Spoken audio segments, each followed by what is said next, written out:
Por favor, márchese. Esto es propiedad privada. Un hombre en busca de venganza. Un asesinato a sangre fría a plena luz del día. Provocado por un incidente que se produjo a 10.000 metros de altitud. Cuando un viaje de ensueño se convirtió en el peor accidente aéreo de la historia de Alemania. Los investigadores debían averiguar por qué dos modernos aviones estaban en el mismo lugar al mismo tiempo.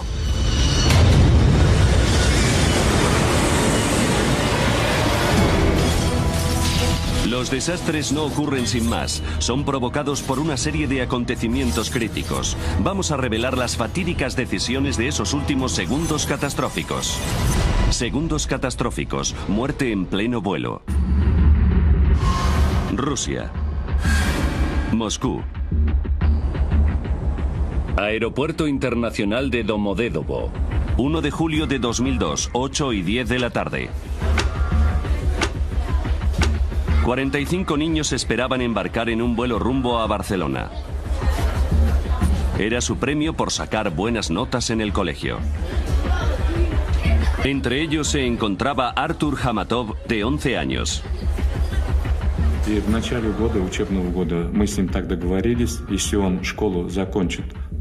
A principio de curso acordamos que si sacaba buenas notas podría ir de viaje con su clase.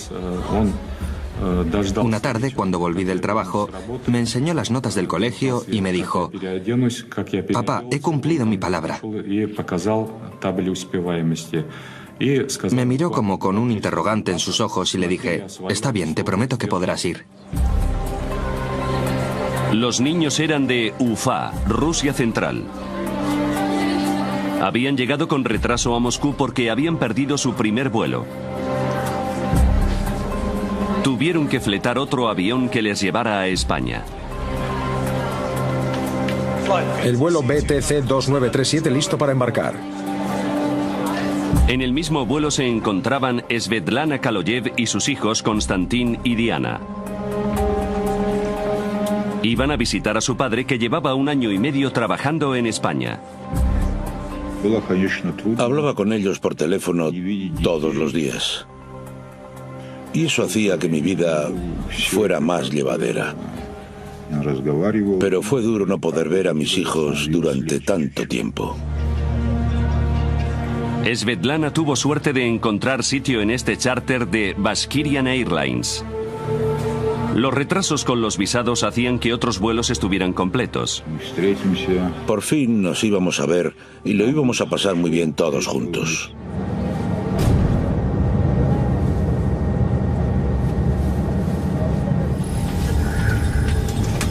La tripulación terminaba de prepararse. Дамы и господа, вас приветствует капитан корабля. Добро пожаловать на борт башкирских авиалиний.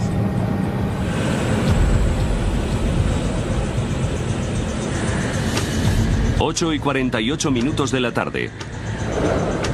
El vuelo charter 2937 de Bashkirian Airlines despegaba del aeropuerto de Moscú Domodedovo. Distancia a Barcelona 3.000 kilómetros. Tiempo estimado de vuelo 4 horas y 20 minutos. Suiza. Torre de control de Zúrich. 11 de la noche. El controlador aéreo Peter Nielsen, danés de 35 años, hacía el turno de noche. Él y otro controlador dirigen el espacio aéreo sobre el este de Suiza y parte del suroeste de Alemania. De día es una de las zonas de más tráfico aéreo de Europa. Pero de noche hay muy poco tráfico aéreo, con escasos aviones. El compañero de Peter Nielsen se tomaba un descanso. Nielsen era el único responsable de todo el espacio aéreo de Zúrich.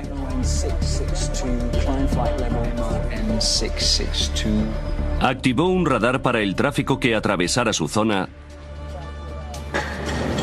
y otro para los aviones que fueran a aterrizar en el vecino aeropuerto de Friedrichshafen. Pero después de las 11 no había aterrizajes programados. Nielsen se podía concentrar en el tráfico que circulaba por la zona.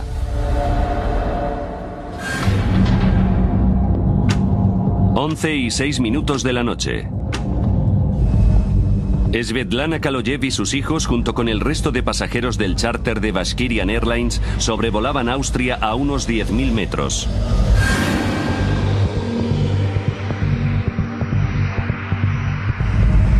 Llegarían a Barcelona en poco más de 2 horas.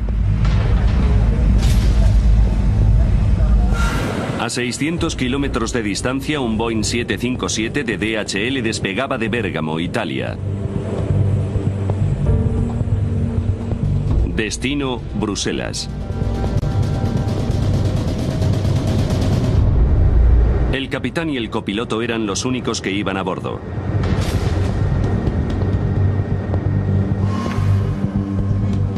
Los ingenieros de mantenimiento llegaban a la sala de control de Nielsen.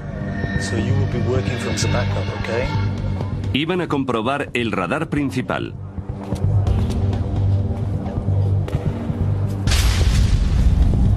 Once y 21 minutos de la noche. El vuelo 611 del avión de carga DHL entraba en el espacio aéreo de Nielsen. El capitán pidió permiso para ascender a 10.000 metros de altitud. Radar suizo, buenas noches. DHX 611. DHX 611. Identificado. Ascenso programado en 4 o 5 minutos. Antes de dar permiso para ascender, Nielsen tenía que regular tráfico. Descenso de vuelo 320. Los ingenieros de mantenimiento necesitaban trabajar en el sistema telefónico. ¿Podéis hacerlo rápido, por favor? Gracias. 11 y 25 minutos de la noche. Un avión inesperado se aproximaba a Friedrichshafen.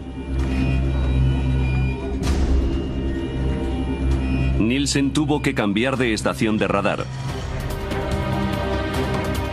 Pero el vuelo retrasado AF1135 se aproximaba para aterrizar.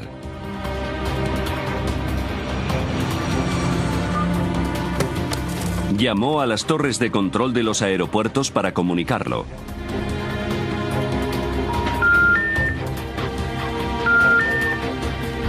No podía contactar con ellos. Pero todavía quedaban 10 minutos para que el Airbus aterrizara.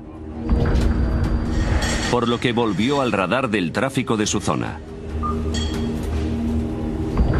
DHX 611. Y dio al avión de carga DHL luz verde para ascender a 10.000 metros. Ascenso de nivel 360.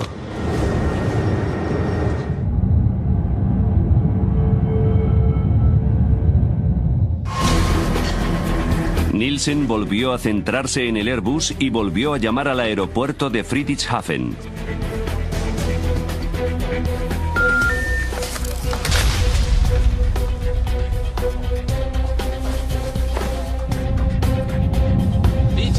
BTC 2937. El charter de Bashkirian Airlines contactó al aproximarse a su espacio aéreo. Aquí torre de control, repita. BTC 2937. Nivel 360. Nivel... Pero justo cuando Nielsen contestaba, el Airbus contactaba con él. Vuelo entrante AF1135. Aterrizaje programado en pista 20. De acuerdo, volvemos a hablar en breve. Nielsen llamaba a Friedrichshafen por tercera vez.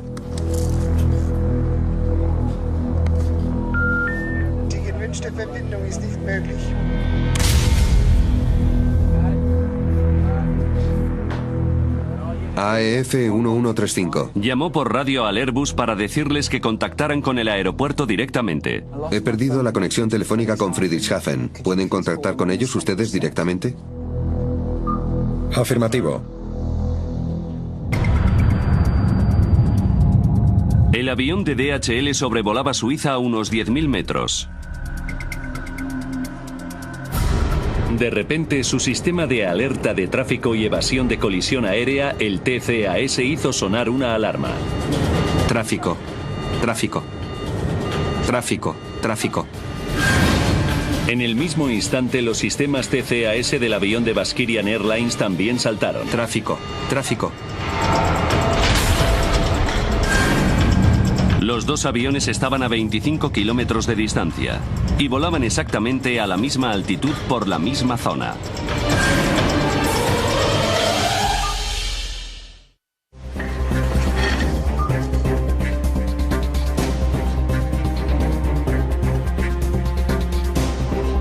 Peter Nielsen se dio cuenta de repente de que tenía un grave problema. BTC 2937. Inmediatamente ordenó a los pilotos rusos descender.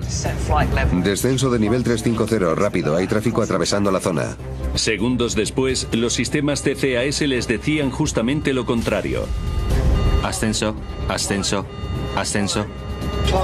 Dice que ascendemos y el controlador que descendemos. Ascenso, ascenso. Al mismo tiempo, el TCAS del DHL decía que descendieran.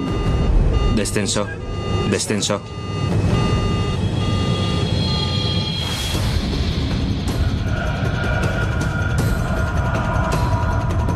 La tripulación de Bashkirian no sabía qué orden seguir. Ascenso. Nielsen repitió su orden.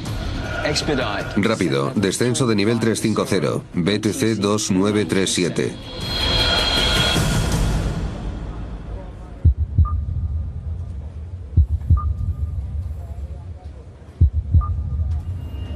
Cuando vio que habían seguido sus órdenes, Nielsen les comunicó que el avión DHL se les estaba acercando por su lado derecho.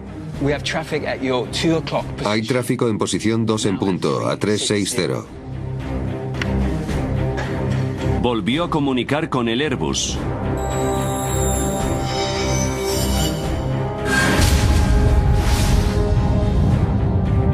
En el charter de Bashkirian, la tripulación buscaba el avión de DHL.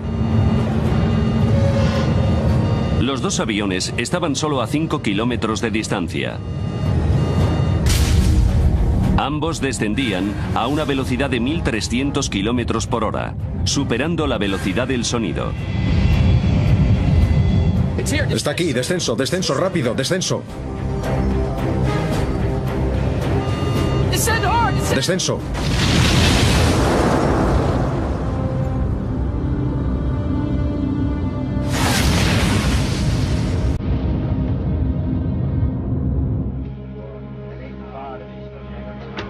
Y 35 minutos de la noche. AF 1135. La tripulación del Airbus lograba por fin contactar con el aeropuerto de Friedrichshafen. Vamos hacia allá, Friedrichshafen. Nielsen podía ahora transferir el avión. Afirmativo, adiós.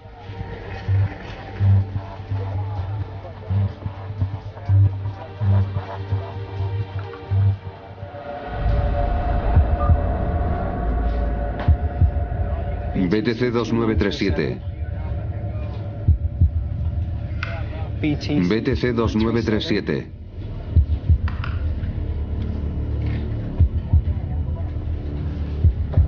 BTC 2937.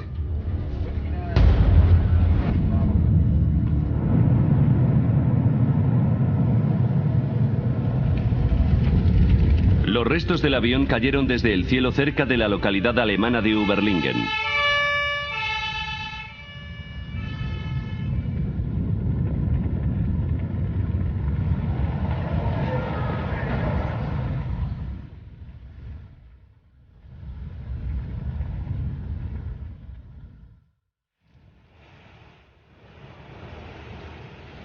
Al amanecer, la policía inició la mayor operación que se había llevado a cabo nunca en la zona. Los bomberos debían empezar la difícil tarea de buscar cadáveres.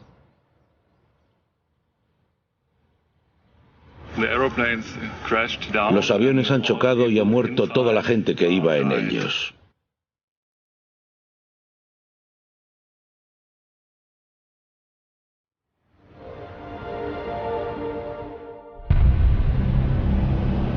A los pocos días, las familias de las víctimas llegaban a la zona. Entre ellos se encontraba Zulfat Hamatov, padre de Artur de 11 años. Fue una gran conmoción. Muchos padres se desmayaron al ver las alas y la cola del avión destrozados. Teníamos la esperanza de que los niños hubieran podido escapar corriendo de allí y que aparecieran por alguna parte. Creo que todos los padres esperábamos algún tipo de milagro. Vitali Kaloyev voló desde Barcelona confiando recibir la noticia de que su mujer y sus hijos no iban en ese vuelo. Tenía que asegurarme. Puede que no fuera su avión el que había chocado, que les hubiera pasado alguna otra cosa. ¿Cómo lo podía saber sin ninguna prueba?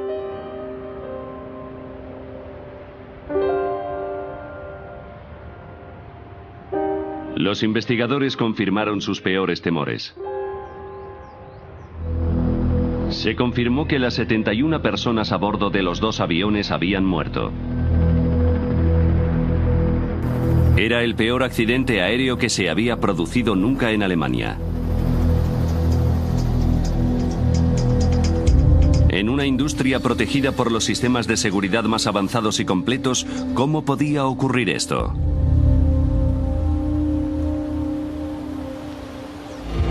Ahora, repasando los acontecimientos de aquel día y adentrándonos en la investigación, revelaremos la desastrosa cadena de eventos que llevaron a dos aviones al mismo lugar en el mismo momento.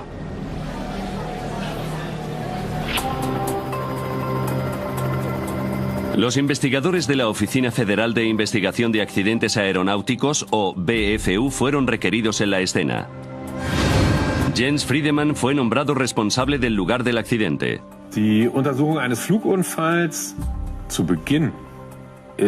La investigación de un accidente aéreo es como una investigación forense, una escena del crimen. Hay que determinar los hechos.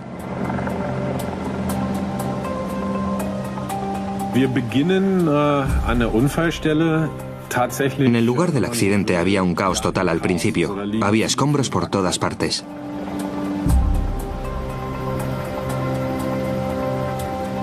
Friedemann no podía dar nada por supuesto.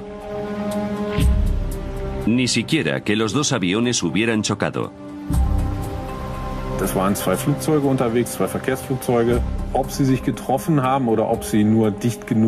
No sabíamos si los aviones habían chocado o si habían pasado demasiado cerca y habían perdido el control, ni qué había ocurrido en realidad.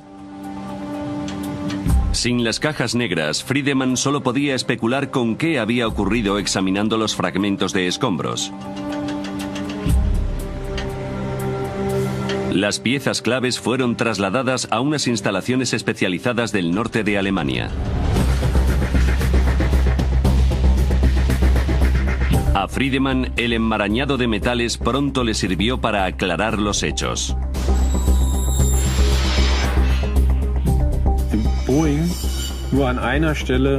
El Boeing tocó el Tupolev en un punto. La parte vertical de la cola estaba partida.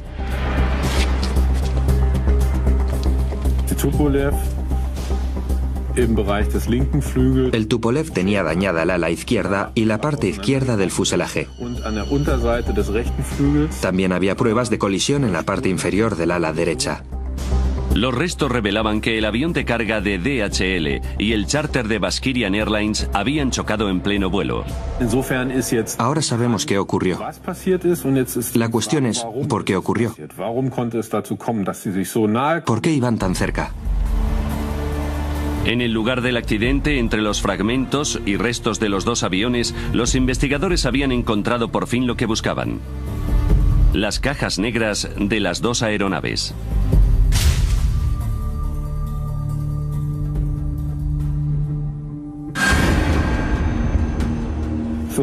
Era muy importante para nosotros como investigadores de accidentes.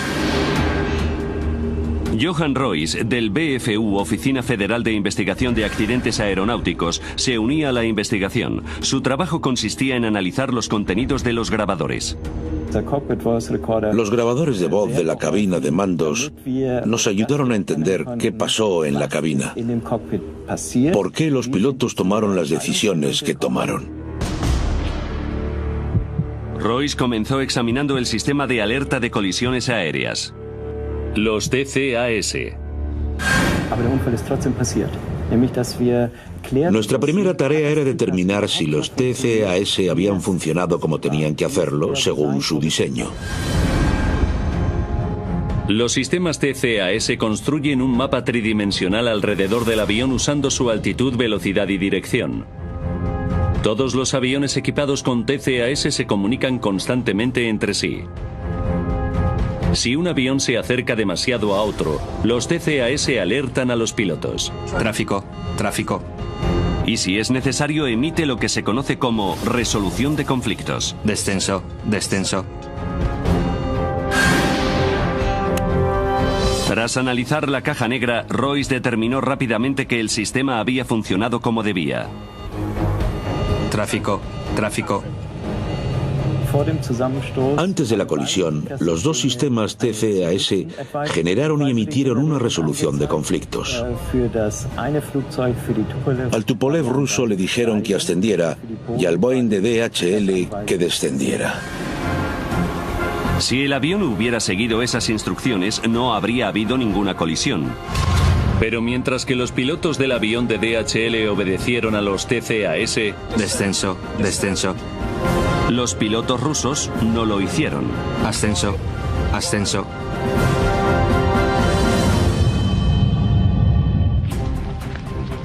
Expertos estadounidenses se están trasladando a la escena del accidente aéreo mortal al sur de Alemania.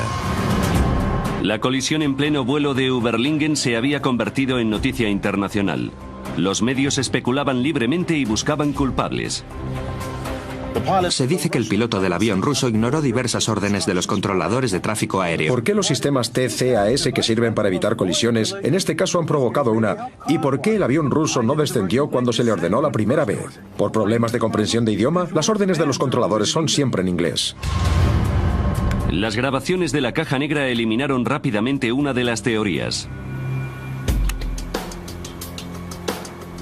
Zurich, buenas tardes. BTC 2937, nivel 360. Con el grabador de voz de la cabina pudimos determinar que el idioma no fue el problema. La tripulación rusa tenía un buen nivel de inglés. Pero las grabaciones también revelaron un hecho sorprendente.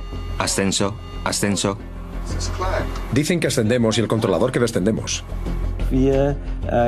Vimos que recibieron órdenes del controlador de tráfico aéreo. BTC 2937, descenso de nivel 350. Y nos dimos cuenta de que al mismo tiempo o inmediatamente después también hubo una resolución de conflictos del TCAS. Ascenso. Prácticamente al mismo tiempo a los pilotos rusos se les ordenó hacer dos cosas completamente diferentes. Descenso de nivel 350, rápido. La tripulación necesitaba tomar una decisión rápidamente. ¿Qué tenían que hacer? Y descubrimos que les costó mucho tomar esa decisión. Aunque no debería haber sido así, los dos aviones volaban sobre Alemania y la normativa europea estipula claramente que los TCAS tienen prioridad sobre los controladores de tráfico aéreo. En mi opinión, que ocurriera algo así no tenía ninguna explicación posible.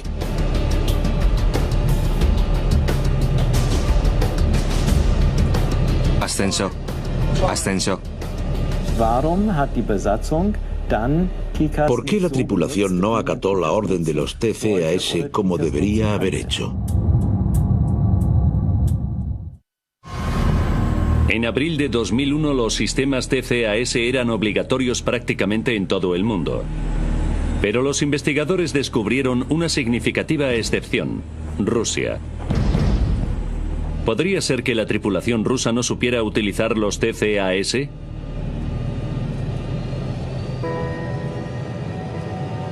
Rustam Mustafin es un antiguo piloto de Baskirian Airlines. Confirma que aunque no era un procedimiento estándar en vuelos domésticos, los aviones que hacían vuelos internacionales iban equipados con sistemas TCAS.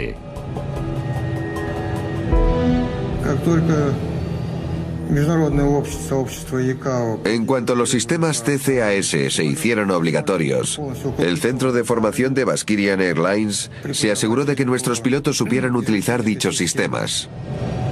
Mustafin volaba regularmente con los pilotos del vuelo 2937.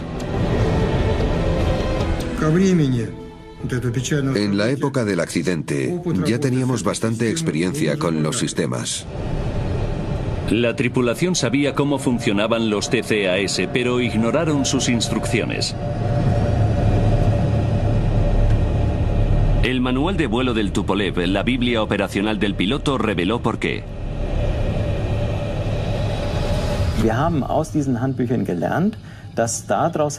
Supimos por esos manuales que las órdenes de tráfico de control aéreo siempre tienen una prioridad más alta. El manual de operaciones de la época estipulaba que la orden de tráfico de control aéreo tenía preferencia sobre los TCAS en caso de que el sistema emitiera una alerta. Decía que control aéreo tenía la última palabra. Desobedeciendo la normativa europea, la tripulación rusa estaba entrenada para usar los TCAS como un simple sistema de aviso y podía seguir las instrucciones del controlador si lo creía conveniente. Siguieron las indicaciones de los TCAS, pero al estilo ruso. Yo hubiera hecho exactamente lo mismo que ellos. Habría seguido la orden del controlador de tráfico aéreo. De repente pudimos comprender por qué la tripulación rusa actuó como lo hizo. Los investigadores habían descubierto por qué los dos aviones descendieron. Mientras que la tripulación de DHL había hecho caso a los TCAS, los pilotos rusos obedecieron al controlador de tráfico aéreo. Pero esto no respondía a una pregunta básica. Los TCAS son un último recurso. Los aviones no deberían haber estado tan cerca, ni haber dado lugar a activar dichos sistemas. Los investigadores centraron su atención en la sala de control de tráfico aéreo. Un controlador debe pedir a los pilotos que cambien de altitud por lo menos 2 minutos antes de un posible conflicto. Pero Peter Nielsen no pidió a la tripulación del avión ruso que descendiera hasta 43 segundos antes de la colisión. BTC 2937 descenso. ¿Por qué el controlador aéreo emitió una orden así tan tarde? Tan tarde que fue imposible evitar el accidente. Gracias a los registros y a los interrogatorios, los investigadores supieron que Nielsen era el único controlador de tráfico aéreo de servicio la noche del 1 de julio. La política oficial de Skyguide es tener un mínimo de 2 controladores aéreos de servicio en todo momento. Los investigadores descubrieron que se había tomado como costumbre en Skyguide que los controladores se tomaran largos descansos en los turnos de noche. Tom Lorsen era un buen amigo de Nielsen, además de compañero de trabajo durante muchos años.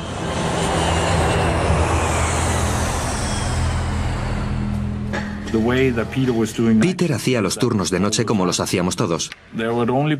Se quedaba solo un controlador porque había muy poco tráfico. Entre las 11 de la noche y las 6 de la mañana no se programan aterrizajes en los aeropuertos de la zona. Pero sobre las 11:25 del 1 de julio de 2002, Nielsen se encontró con un aterrizaje inesperado. El avión se aproximaba al aeropuerto de Friedrichshafen y él tenía que coordinarlo. Era muy poco frecuente que un avión fuera a Friedrichshafen a esas horas. Y supongo que al controlador le sorprendería bastante eso. Según la normativa, Nielsen debía contactar con la torre de control del aeropuerto antes de aprobar el aterrizaje del avión que venía con retraso. Algo rutinario. Con tan solo dar a una tecla, podía haber contactado con la torre de control de Friedrichshafen. Pero los registros indican que Nielsen no pudo contactar con el aeropuerto. Los investigadores averiguaron que fue por los trabajos de mantenimiento. El teléfono de Nielsen estaba siendo reparado. Pero incluso así, el controlador debía poder hacer una llamada con solo presionar una tecla. Sin embargo, un examen técnico de los teléfonos reveló un terrible problema.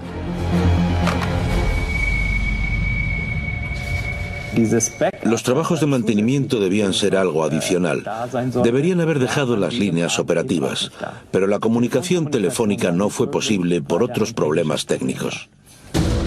Nielsen intentó repetidamente llamar a Friedrichshafen. Una tarea rutinaria le ocupó gran parte de su tiempo. Die gewünschte Verbindung ist nicht möglich. Estaba más ocupado que normalmente porque no podía hacer llamadas telefónicas. Tuvo que buscar soluciones alternativas. Tuvo que buscar otras formas de comunicación. No tengo comunicación telefónica con Friedrichshafen. ¿Pueden llamarles ustedes? Preocupado por el Airbus que llegaba con retraso, Nielsen ignoró el tráfico que circulaba por la zona. Estuvo como 5 minutos concentrado en ese problema y se despreocupó de lo que estaba ocurriendo en la pantalla del radar. Pero su radar tenía una función de emergencia que debería haberle alertado del peligro inminente. Alerta de conflicto a corto plazo o STCA. La alerta de conflicto a corto plazo es un sistema parecido al TCAS. Es un sistema de alerta terrestre que nos ayuda con el radar si no vemos un conflicto. Si no lo vemos a tiempo, activa una alarma. 2 minutos antes de la posible colisión, una alerta STCA debió haberse activado tanto en las 2 pantallas de radar de Nielsen como en los altavoces. Esto es exactamente lo que ocurrió a 180 kilómetros de distancia en la localidad alemana de Karlsruhe.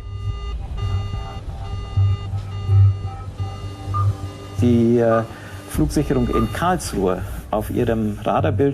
Los controladores aéreos de Karlsruhe habían visto en su pantalla de radar que 2 aviones estaban acercándose más de lo debido. Las grabaciones revelan que el controlador de Karlsruhe intentó llamar a Nielsen para avisarle. Pero las defectuosas líneas telefónicas de Zúrich le impidieron contactar con él. Según las reglas de aviación, no pueden contactar con aviones fuera de su espacio aéreo, a menos que el controlador a cargo haya perdido la conciencia o haya abandonado su puesto. El controlador aéreo de Karlsruhe decidió saltarse el protocolo e intentó llamar a Nielsen 11 veces en total, pero no consiguió hablar con él. BTC 2937. Los registros muestran que el sistema visual de STCA de Nielsen no se activó. Royce descubrió que el radar de Zúrich también estaba siendo reparado, por lo que tampoco estaba totalmente operativo.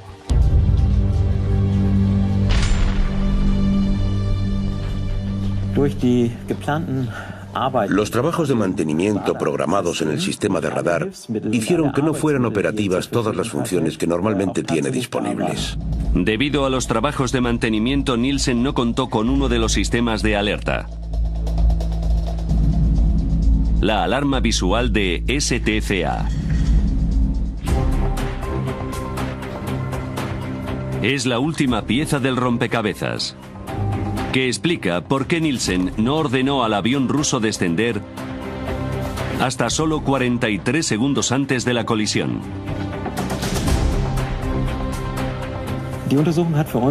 La investigación mostró que se produjeron una serie de acontecimientos desafortunados en la sala de control de tráfico aéreo. Si Nielsen hubiera oído la alarma STCA antes de que se activaran los sistemas TCAS en los aviones, no habría habido conflicto y el accidente se habría evitado.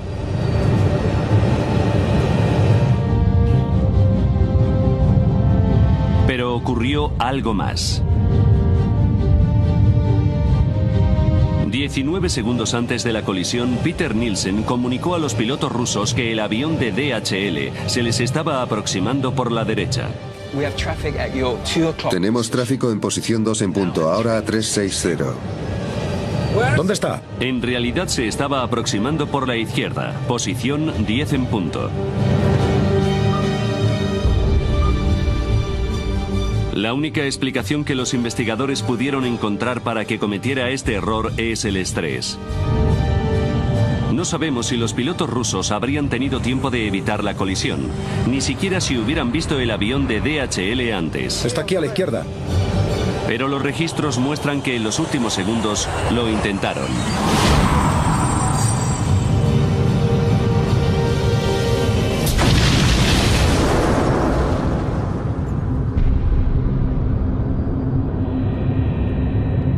Tras el impacto, el avión de Bashkirian Airlines se partió en 4 piezas.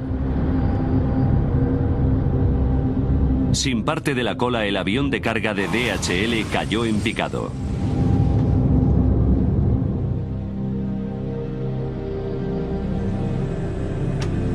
...21 de febrero de 2004... Mientras que los investigadores elaboraban el informe final, Vitaly Kaloyev volaba a Zúrich. Estaba obsesionado con encontrar a algún culpable de la muerte de su mujer e hijos. Quería oírles decir que eran responsables, pero que los perdonara si podía. Habían matado a muchos niños y no les había pasado nada. No habían pedido disculpas, no habían expresado ningún dolor, nada. Nielsen siguió trabajando en Skygate, pero en áreas de análisis de seguridad. Kaloyev averiguó dónde vivía. Fui a ver al controlador. Sabía que había trabajado esa noche. Todo esto tenía que llegar a su fin. Tenía que cerrarse. No podía esperar más y decidí terminarlo yo mismo. Nielsen salió. Era más alto que yo. Le mostré las fotos de mis hijos en sus ataúdes.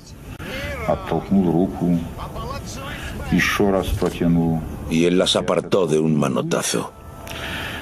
Y después le di su merecido.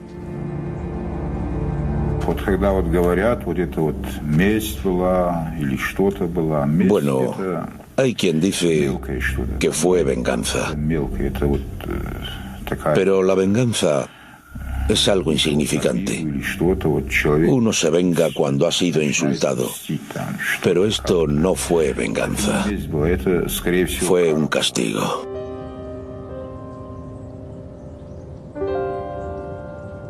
En Suiza, un hombre ha sido detenido por el asesinato del controlador de tráfico aéreo que estaba de servicio la noche en que 2 aviones chocaron hace 2 años. Lo buscó y lo apuñaló delante de su familia. Ha sido asesinado por un error fatal. Peter Nielsen tenía 36 años. Él y su mujer tenían 3 hijos. Tras su detención, Vitaly Kaloyev fue trasladado a una institución psiquiátrica mientras los tribunales decidían si estaba capacitado mentalmente para ser procesado. Kaloyev fue condenado por homicidio premeditado a 8 años en una prisión suiza. En noviembre de 2007 fue puesto en libertad después de que un recurso de apelación determinara que tenía un atenuante de responsabilidad por la muerte de su mujer e hijos. Vitaly Kaloyev no se arrepiente de lo que hizo.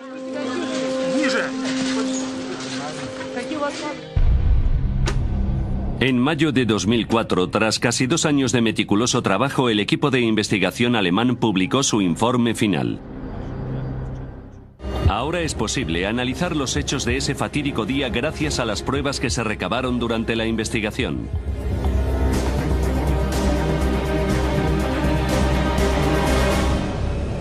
...1 de julio de 2002... ...8:48 de la tarde... ...a 2:47 del desastre... Un vuelo charter de Bashkirian Airlines despegaba del aeropuerto internacional de Moscú Domodedovo. 20 minutos para el desastre. En el centro de control de tráfico aéreo de Zúrich había 2 controladores de servicio. Uno se tomó un descanso. Peter Nielsen se quedaba trabajando solo. 12 minutos y 33 segundos para el desastre. Un avión de carga de DHL entraba en el espacio aéreo de Nielsen y pedía permiso para ascender a 10.000 metros. 9 minutos y 49 segundos para el desastre. Un Airbus retrasado se aproximaba para aterrizar en el aeropuerto de Friedrichshafen. Nielsen intentó llamar al aeropuerto para transferir el vuelo, pero sus líneas telefónicas no estaban operativas por trabajos de mantenimiento y las de emergencia eran defectuosas. 5 minutos y 21 segundos para el desastre. El charter de Baskirian Airlines se comunicó por radio con Nielsen. Volaba a 10.000 metros y estaba a punto de entrar en su espacio aéreo. 2 minutos para el desastre. Los aviones de Baskirian Airlines y DHL estaban a la misma altitud, a menos de 44 kilómetros de distancia, y se aproximaban superando la velocidad del sonido. La alerta de conflicto a corto plazo o STCA debía avisar a Nielsen de la inminente colisión. Pero su radar está también siendo reparado, por lo que el sistema STCA no funcionaba bien. 43 segundos para el desastre. Nielsen por fin se dio cuenta de que 2 aviones estaban a punto de colisionar. Inmediatamente ordenó a los pilotos rusos descender. Descenso, nivel de vuelo 350. Segundos después, los TCAS se activaban en los 2 aviones. Ordenaban a los pilotos de DHL descender. Descenso, descenso. Y a la tripulación rusa ascender. Ascenso. Dice que ascendemos y el controlador que descendemos. Nielsen no era consciente de que los 2 aviones estaban recibiendo otras instrucciones. Repitió sus órdenes a los pilotos rusos. BTC 2937, descenso de nivel de vuelo. La normativa rusa permite a los pilotos tomar las decisiones que consideren pertinentes en situaciones de conflicto similares. Aquí siguieron las órdenes de Nielsen. Los 2 aviones empezaron a descender. 19 segundos para el desastre. Nielsen creía que el conflicto estaba resuelto, pero antes de cerrar la transmisión comunicó a la tripulación rusa que el avión de DHL se les aproximaba por la derecha, pero en realidad se aproximaba por la izquierda. ¿Dónde está? 3 segundos para el desastre. La tripulación rusa divisaba el avión de DHL. Está aquí a la izquierda. Intentaron evitarlo, pero era demasiado tarde. ¡Descenso rápido, descenso rápido! A las 11 de la noche y 35 minutos los aviones chocaron, a unos 10.000 metros sobre la localidad alemana de Überlingen. Las 71 personas a bordo de los 2 aviones murieron.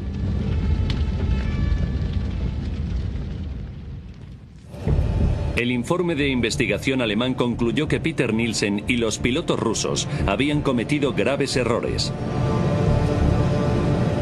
Pero la principal causa del accidente era negligencia por parte de Skyguide. En mayo de 2004, justo después de que se publicara el informe de la Oficina Federal de Investigación de Accidentes Aeronáuticos, el presidente de Skyguide, Alan Rosier, en una conferencia de prensa pidió disculpas de forma oficial. Nosotros también hemos cometido errores. Y lo lamentamos profundamente. Asumimos nuestra responsabilidad como indica el informe de investigación alemán. Y pedimos perdón a las familias de las víctimas.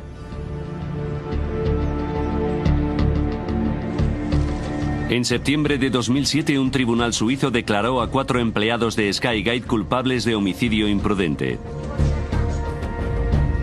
A 3 de los gerentes que permitieron la política de un único controlador aéreo se les impuso 1 año de libertad condicional. El encargado de supervisar los trabajos de mantenimiento la noche de la colisión fue multado con 13.500 francos suizos, unos $11.000. Siguiendo las recomendaciones del equipo de investigación alemán, Skyguide implementó diversos cambios de procedimiento. Ahora siempre hay 2 controladores aéreos de servicio incluso durante los tranquilos turnos de noche. Nadie se volverá a encontrar en la situación en que se encontró Peter Nielsen. Los investigadores también recomendaron que las regulaciones de los TCAS internacionales y regionales concordaran con las de los manuales de operaciones de los aviones. Los TCAS deben tener prioridad sobre el control de tráfico aéreo. No se puede afirmar con un 100% de seguridad que este tipo de accidentes no volverá a ocurrir, pero estamos bastante seguros de que hicimos una significativa contribución para evitar que se vuelvan a producir accidentes así.